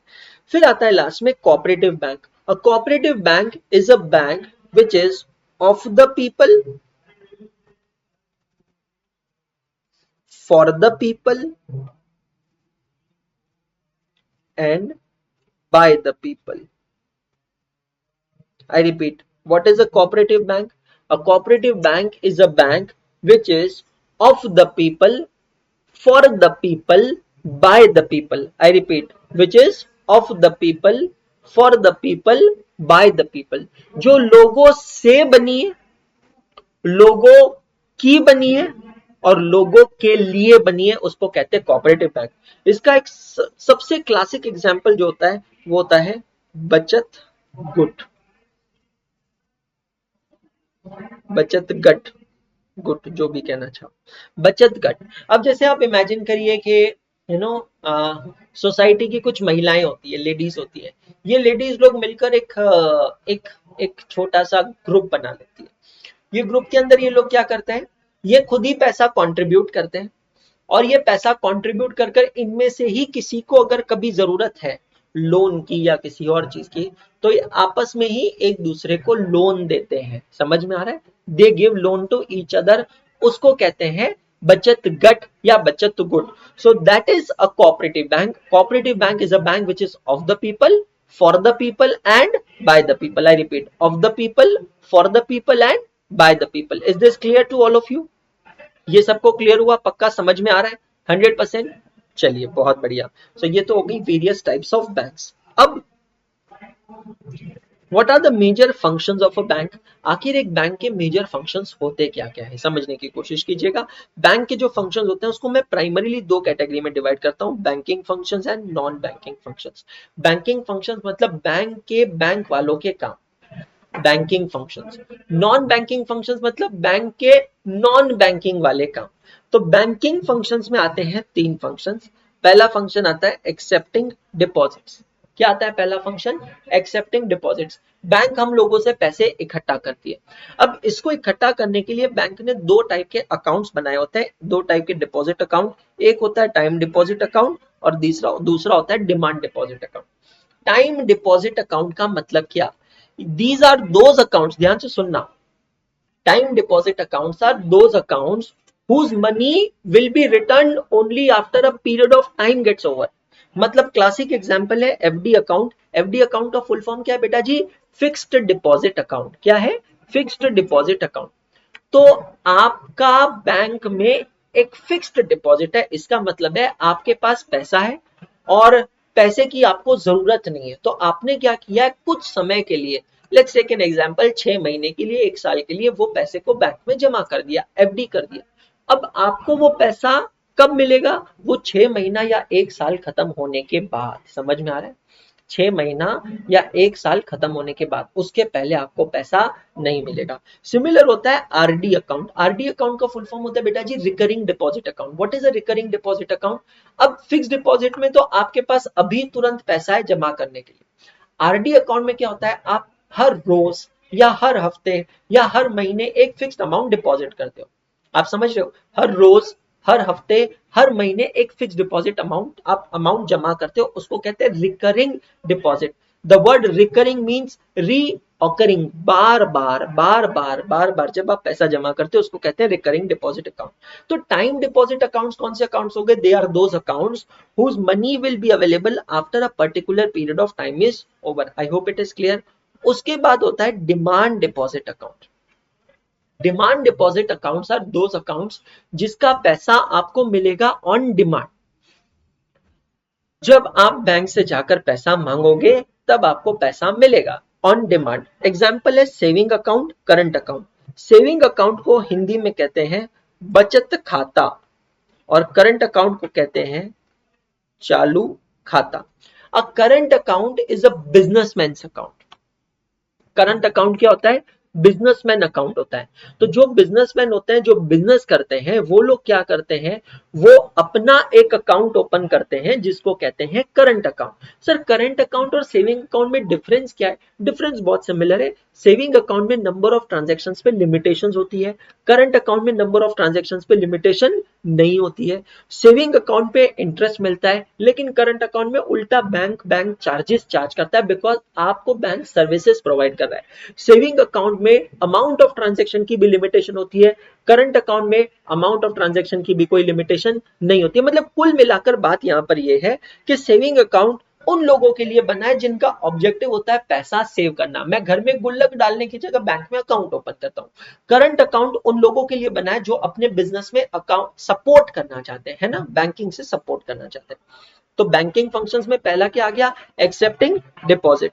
सेकंड बैंकिंग फंक्शन यहां पर आता है लेंडिंग एडवांसेस। जैसे कि मैंने कहा बैंक क्या करता है, ये पैसा जो हमसे इकट्ठा किया है इसी पैसे को अलग अलग तरीके से अलग अलग लोगों को डिस्ट्रीब्यूट करता है, लेंडिंग एडवांसेस। और तीसरा होता है मिसलेनियस फंक्शन। बैंक कुछ मिसलेनियस फंक्शंस करता है जैसे कि क्रेडिट कार्ड फैसिलिटी।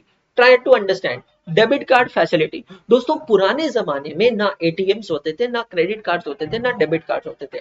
तो कस्टमर को अगर बैंक में पैसा निकालना होता था तो कस्टमर को क्या करना होता था? बैंक में जाना होता था, कई देर तक, कई घंटों तक कस्टमर को लाइन में खड़ा रहना पड़ता था और उसके बाद में कस्टमर को पैसा मिलता था। Just wait a minute, there is a call, important call, I am expecting a delivery. हो सकता है उनका call, just 1 minute. Hello, yes, not interested, not interested. I generally don't receive calls of unknown number, लेकिन आज एक delivery expected है important, उसकी वजह से अननोन नंबर का कॉल उठाने, इट्स अ प्रमोशनल कॉल। आजकल मैंने एक चीज देखी है, टेल मी गाइस, ये डीएनडी भी काम नहीं करता है ना आजकल। Even I have done DND but it's not working. आजकल ये प्रमोशंस वाले जो होते हैं, जो क्रेडिट कार्ड वाले होते हैं, अगेन बैंकिंग के कॉल्स वाले जो होते हैं, ये डीएनडी होने के बावजूद भी कॉल करते हैं ना। ठीक है, चलिए। सो अब अपन आते हैं मिसलेनियस फंक्शंस में, बैंकिंग फंक्शंस में मिसलेनियस फंक्शंस में अब जैसे मैंने कहा था पुराने जमाने में बैंक की जो सर्विसेज होती थी वो सर्विसेज लिमिटेड होती थी। तो क्योंकि सर्विसेज लिमिटेड होती थी तो बैंक चार्जेस भी लिमिटेड होते थे। प्लीज अंडरस्टैंड, बैंक जितनी ज्यादा सर्विस देगी बैंक कस्टमर से उतने चार्जेस रिकवर करेगी और वो जो चार्जेस है वो बैंक की इनकम होती है। नाउ अंडरस्टैंड, बैंक आपको डेबिट कार्ड देती है, ये एक सुविधा है। सुविधा का मतलब क्या है कि भाई साहब अब आपको बैंकों में लाइन में लगने की जरूरत नहीं है। आप एक एटीएम मशीन पे जाएं, एक कार्ड लगाएं और कार्ड लगाकर आप अपना पैसा निकाल सकते हैं। तो ये बैंक आपको एक फैसिलिटी दे रही है। इस फैसिलिटी के बदले बैंक आपसे बैंक चार्जेस चार्ज करती है, ये भी बैंक का एक फंक्शन है। बैंक आपको क्रेडिट कार्ड देती है, ये भी बैंक का एक फंक्शन है। करेक्ट, ये सब कुछ मेजर फंक्शन है। लेकिन आजकल आपको देखना है बैंक के इतने खर्चे होते हैं कि बैंक की बैंकिंग फैसिलिटी की जो इनकम है वो कम पड़ जाती है। तो अब बैंक आजकल क्या करती है, कुछ नॉन बैंकिंग फंक्शंस भी करती है। What are the non banking functions? Non banking functions मतलब बैंक कुछ ऐसे काम करती है जो बैंक के काम नहीं है। कुछ ऐसे काम जो बैंक के काम नहीं है बट फिर भी बैंक वो काम करती है। जैसे कि क्या? Portfolio management. ब्रीफली बता रहा हूं, बहुत ज्यादा डिटेल में घुसने की जरूरत नहीं है। पोर्टफोलियो मैनेजमेंट का मतलब क्या होता है? बैंक लोगों के बिहाफ पे शेयर्स का पोर्टफोलियो मैनेज करती है। सपोज मैं एक बिजनेसमैन हूं या मैं एक डॉक्टर हूं, ठीक है, मेरे पास पैसा तो है, लेकिन लेकिन मुझे ये पता नहीं कि मैं कौन से शेयर्स में इन्वेस्ट करूं, मैं कैसे इन्वेस्ट करूं, मुझे ये समझ में नहीं आता। तो अब बैंक क्या करता है, मेरा पोर्टफोलियो मैनेज कर सकता है। बैंक कुछ एक्सपर्ट्स लोगों को बैठाएगा और वो मेरे बिहाफ पे इन्वेस्ट करेंगे, जिसके लिए बैंक मुझसे पैसा चार्ज करेगा। Dealing in gold and silver, आपने देखा होगा, चाहे अक्षय तृतीया हो या फिर गुड़ी पाड़वा हो या धनतेरस हो या गणेश चतुर्थी हो, ऐसे कुछ ऑस्पिशियस डेज पर बैंक क्या करता है, सोना चांदी बेचता है, सोने के सिक्के चांदी के सिक्के। तो बैंक उस पे भी पैसा कमाता है। Bank act as agency services and collection agent. Agency services collection agent का मतलब क्या? अब बैंक ने मोबाइल कंपनीज के साथ टाई अप किया हुआ होता है कि आपके जो कस्टमर है वो बिल भर सकते हैं हमारे यहाँ पे, जैसे कि एयरटेल है। बैंक ने एलआईसी के साथ टाई अप किया होता है कि लोगों को एलआईसी की प्रीमियम भरनी है, तो लोग एलआईसी की प्रीमियम कहां जाकर भर सकते हैं? बैंक में जाके भर सकते हैं। आजकल सिंपल सी चीज देख लो, पेमेंट गेटवे। आप कोई भी दुकान पे जाते हो, दुकान पे जाने के बाद जो एक स्वाइप की मशीन होती है जिसको पीओएस टर्मिनल कहते हैं, वो स्वाइप की मशीन पे बैंक 2% कमीशन लेती है। ये भी तो बैंक की सर्विसेज है। तो these are the major functions of a bank, ठीक है। Coming to the next point, reconciliation. जैसे मैंने कहा इस चैप्टर के नाम में है 3 शब्द, 3 words, bank, reconciliation, statement. Bank का मतलब मैं आपको एक्सप्लेन कर चुका हूं, अब हम लोग देखते हैं मतलब of reconciliation. What is the meaning of the word reconciliation और रिकंसिलिएशन की जरूरत कब पड़ती है, अच्छे से समझना दोस्तों। There are 2 points of comparison as you can see over here. एक है bank balance as per bank column of cash book और दूसरा है bank balance as per passbook. अब जब मैं कहता हूं bank balance as per cash book, इसका मतलब क्या होता है? एज पर कस्टमर या as per account holder. This is the bank balance as per customer और एज पर अकाउंट होल्डर, मतलब मेरे हिसाब से मेरे बैंक में कितना बैलेंस है। और इसको मैं कंपेयर करता हूं bank balance as per passbook, इसका मतलब क्या है? Bank balance as per bank. अब समझना, थोड़ा सा लॉजिकल है, थोड़ा दिमाग पे जोर देकर समझने की जरूरत है। If my cash book balance is equal to my passbook balance, ध्यान से सुनना मैं क्या कह रहा हूं। If my cash book balance is equal to my passbook balance, मतलब मेरे कैश बुक और पासबुक का बैलेंस मैच होता है, तो मुझे बैंक रिकंसिलिएशन स्टेटमेंट बनाने की जरूरत नहीं है। No bank reconciliation statement is required. Are you getting my point? लेकिन दोस्तों, अगर कैश बुक का जो बैलेंस है वो पासबुक के बैलेंस से मैच नहीं होता है, if CB bal is not equal to PB bal, तो मुझे बैंक रिकंसिलिएशन स्टेटमेंट बनाना पड़ेगा। In that case bank reconciliation statement is required. तो रिकंसिलिएशन का मतलब होता है क्या? When there are 2 points of comparison, if these 2 points of comparison are equal, मतलब दोनों समान है, दोनों में कोई डिफरेंस नहीं है, तो रिकंसिलिएशन की जरूरत भी नहीं है। लेकिन अगर ये दोनों पॉइंट्स ऑफ कंपैरिजन इनइक्वल है, दे आर नॉट सिमिलर, तो हमें दो चीजें करनी पड़ेगी। पहली चीज, we will have to find out the reasons of differences, कि आखिर ये दोनों इक्वल क्यों नहीं है। आखिर इन दोनों में डिफरेंस क्यों है, and then we need to resolve those differences. समझ में आ रहा है? हमें इन दोनों में डिफरेंस फाइंड आउट करना पड़ेगा कि आखिर इन दोनों में डिफरेंस क्यों है, what are the reasons of differences, and then what are the resolution of those differences. Differences को ढूंढना पड़ेगा और सॉल्व करना पड़ेगा। मतलब सिंपल सी चीज है यार, अगर सिंपल सरल भाषा में कहूं, मेरे दो दोस्त हैं, उन दोनों दोस्तों में भी कोई बहस नहीं चल रही है, कोई झगड़ा नहीं चल रहा है। तो अगर कोई बहस नहीं चल रही है, झगड़ा नहीं चल रहा है, तो मुझे उन दोनों के बीच में कोई सुलह करवाने की जरूरत ही नहीं है। बराबर है? मुझे दो लोगों में सुलह करवाने की जरूरत कब पड़ेगी? जब दो लोगों में झगड़ा चल रहा है और दोनों के बीच में बातचीत नहीं है। अब मैं देख रहा हूं मेरे दो दोस्त हैं, दोनों आपस में बात नहीं कर रहे हैं, दोनों में झगड़ा चल रहा है, किसी चीज को लेकर मतभेद है, तो मैं बीच में जाऊंगा और मैं बीच में जाकर दो चीजें करूंगा। कौन सी दो चीजें करूंगा? सबसे पहले तो मैं फाइंड आउट करूंगा रीजंस ऑफ डिफरेंसेस, इन दोनों में झगड़ा क्यों है, और दूसरा फिर मैं रिजॉल्व करूंगा वो डिफरेंसेस को कि अब इन दोनों के झगड़े को मैं सॉल्व कैसे करूं। Finding out the reasons of differences and then resolving those differences. अब ये जो झगड़े की जड़ है ना, इसको हम टेक्निकली कहेंगे शनाया। मतलब क्या समझना? Reasons of differences, reasons of differences are known as what? Reconciliation transactions. अगर आप लोगों ने ये मूवी देखी होगी स्टूडेंट ऑफ द ईयर, तो स्टूडेंट ऑफ द ईयर के अंदर आप लोगों ने देखा होगा दो दोस्त हैं, एक का नाम है अभिमन्यु और दूसरे का नाम है रोहन। दोनों बहुत अच्छे दोस्त हैं, अमीर बाप की बिगड़ी औलाद और नॉर्मल मिडिल क्लास फैमिली से बिलोंग करने वाला। दोनों बहुत अच्छे दोस्त हैं, अच्छे प्यारे अमेजिंग दोस्त हैं। लेकिन इन दोनों की दोस्ती टूटती है। कब टूटती है? जब दोनों के बीच में आती है कौन? हैशटैग शनाया। जैसे ही दोनों के बीच में आई शनाया, ये दोनों आपस में लड़ पड़ते हैं। मतलब यही तो है, जब तक ये दोनों दोस्त थे, जब तक दोनों के बीच में झगड़ा नहीं था, तब तक हमें ये फाइंड आउट करने की जरूरत नहीं रही what are the reasons of differences. लेकिन जैसे ही दोनों के बीच में झगड़ा हुआ, तो हमने क्या फाइंड आउट किया? What are the reasons of differences, मतलब शनाया। और फिर हमने सोचा, कोशिश किया कि उसको रिजॉल्व करके शनाया किसकी होगी, शनाया किसकी होगी, शनाया इसकी होगी, शनाया उसकी होगी। तो finding out the reasons of differences and resolving those differences. Are you getting my point? Is this clear to all of you? पक्का? हाँ, लड़की का चक्कर है बाबू भैया, लड़की का चक्कर। हाँ। और फिर तीसरा, what do you mean by the word statement? आखिर स्टेटमेंट का मतलब होता क्या है? Let's understand what is meaning of the word statement.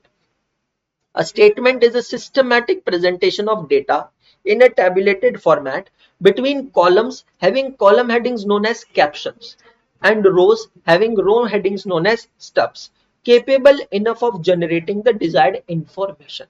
इसका मतलब क्या? आप लोगों ने स्टैटिस्टिक्स देखा होगा। स्टैटिस्टिक्स के अंदर आपका एक चैप्टर है statistical distribution of data, tabulation of data.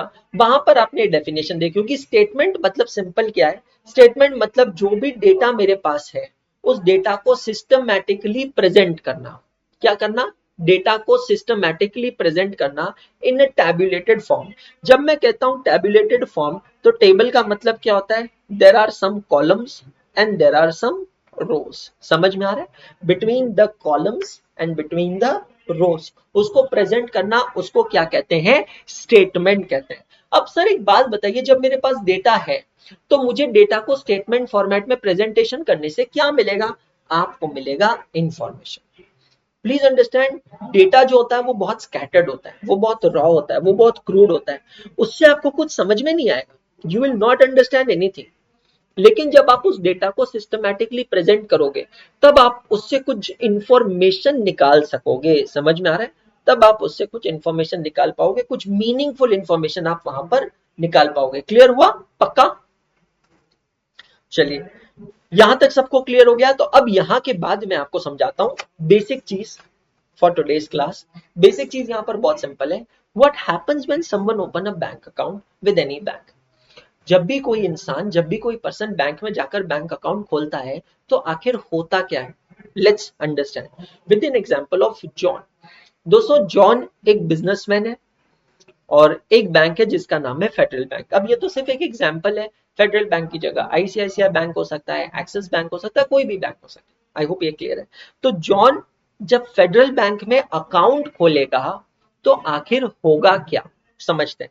तो जॉन के पास उसकी बुक्स ऑफ अकाउंट्स है, हमने अभी अकाउंटिंग सीखी है। जॉन अपनी बुक्स ऑफ अकाउंट्स में एक बुक मेंटेन करता है जिसका नाम क्या है, कैश बुक। तो जब भी जॉन किसी बैंक में अकाउंट खोलेगा तो जॉन पता है क्या करेगा, वो अपने कैश बुक के अंदर एडिशनल कॉलम्स ओपन करेगा ऑन बोथ द साइड्स। अपने कैश बुक के अंदर एडिशनल कॉलम्स ओपन करेगा ऑन बोथ द साइड्स, मतलब on receipt side as well as on payment side. Are you getting my point? हमने देखा था कैश बुक का फॉर्मेट कैसा होता है, लेजर अकाउंट की तरह। ये देखिए something like this. The debit side is also known as receipt side, the credit side is known as payment side. तो जब भी जॉन कोई भी बैंक में अकाउंट खोलेगा, क्या सर किसी इंसान के नंबर ऑफ बैंक अकाउंट्स पे कोई पाबंदी है, कोई लिमिटेशन है? The answer is no, no. एक पर्सन कितने भी बैंक अकाउंट्स ओपन कर सकता है, उस पर कोई लिमिटेशन नहीं है। समझ में आ रहा है सर? क्या एक पर्सन एक बैंक में मल्टीपल अकाउंट्स ओपन कर सकता है? The answer is yes. मैं आज आप लोगों को बहुत टॉलरेट कर रहा हूँ, मुझे पता है चैट में अटर शिट और बकवास चल रहा है। मैं इसलिए नहीं बोल रहा हूँ क्योंकि मैं मेरा लेक्चर स्पॉइल नहीं करना चाहता हूँ, लेकिन मैं एक चीज बता देता हूँ, अगर ऐसा चलेगा ना तो मैं गोइंग फॉरवर्ड चैट्स को बंद कर दूंगा। अब चैट्स को बंद करने से नुकसान मेरा नहीं आप लोगों का होगा। क्या नुकसान होगा मैं आपको बताता हूँ। अगर आप लोगों को लैग होगा ना तो आपको समझ में नहीं आएगा। फिर आप लोग अगर लैग लिखना भी चाहोगे आप लिख नहीं पाओगे क्योंकि चैट्स बंद रहेगी। फिर वो लैग के साथ ही आपको लेक्चर अटेंड करना पड़ेगा। इसलिए मैं सब लोगों से ये रिक्वेस्ट करता हूँ कि जो भी शिट डिस्कशन आप यहाँ कर रहे हो उसको बंद कर कर अगर पढ़ने में फोकस करोगे तो ज्यादा बेहतर रहेगा। धन्यवाद। ठीक है। तो जब भी जॉन किसी भी बैंक में अकाउंट खोलेगा तो वो क्या करेगा, अपने कैश बुक के दोनों साइड में कुछ एडिशनल कॉलम्स ओपन कर देगा जिस बैंक में खोल रहा है। तो जैसे कि मैंने कहा एक पर्सन के कितने भी बैंक अकाउंट हो सकते हैं, उसमें कोई लिमिटेशन नहीं है, उसमें कोई लिमिटेशन नहीं। आप अलग अलग बैंक में भी अकाउंट्स खोल सकते हो, आप एक बैंक में भी मल्टीपल अकाउंट्स खोल सकते हो, कहीं किसी चीज पे कोई लिमिटेशन नहीं। जितने भी अकाउंट्स आप खोलोगे उतने कॉलम्स आपके ऐड हो जाएंगे कैश बुक में। सिमिलरली बैंक के बुक्स ऑफ अकाउंट्स में क्या चेंज होता है, अब जब बैंक किसी कस्टमर का अकाउंट ओपन करता है तो बैंक अपने लेजर अकाउंट में, लेजर अकाउंट मतलब सेकेंडरी बुक ऑफ अकाउंट में, उस कस्टमर का एक अकाउंट खोलता है। लेकिन बैंक उस कस्टमर के नाम से अकाउंट नहीं खोलता है। बैंक क्या करता है, हर एक कस्टमर को एक अकाउंट नंबर असाइन करता है। अब सर ऐसा क्यों करता होगा बैंक? लॉजिक बहुत सिंपल है, एक नाम के मल्टीपल लोग हो सकते हैं। अब जैसे कि एक सिंपल सी चीज ले लीजिए, मेरा नाम है अंशुल अग्रवाल, जरूरी है कि पूरे इंडिया में एक ही अंशुल अग्रवाल हो? नहीं, मल्टीपल लोग हो सकते हैं। तो बैंक अंशुल अग्रवाल के नाम से, अंशुल अग्रवाल के नाम से अकाउंट नहीं ओपन करता है। बैंक अंशुल अग्रवाल को एक अकाउंट नंबर असाइन करता है और वो अकाउंट नंबर मेरी पहचान बन जाती है। तो बैंक के बुक्स ऑफ अकाउंट्स में एक अकाउंट ओपन हो जाता है। प्रैक्टिकली ये होता है दोस्तों, whenever any transaction takes place between account holder मतलब John and the bank, that is federal bank, that transaction is ideally recorded in the books of both the parties। मतलब दो एग्जांपल मैं यहां पर लेता हूं, समझने की कोशिश कीजिएगा। पहला, कैश डिपॉजिटेड इनटू बैंक। किसने बैंक में कैश जमा की है? जॉन ने फेडरल बैंक में कैश जमा की।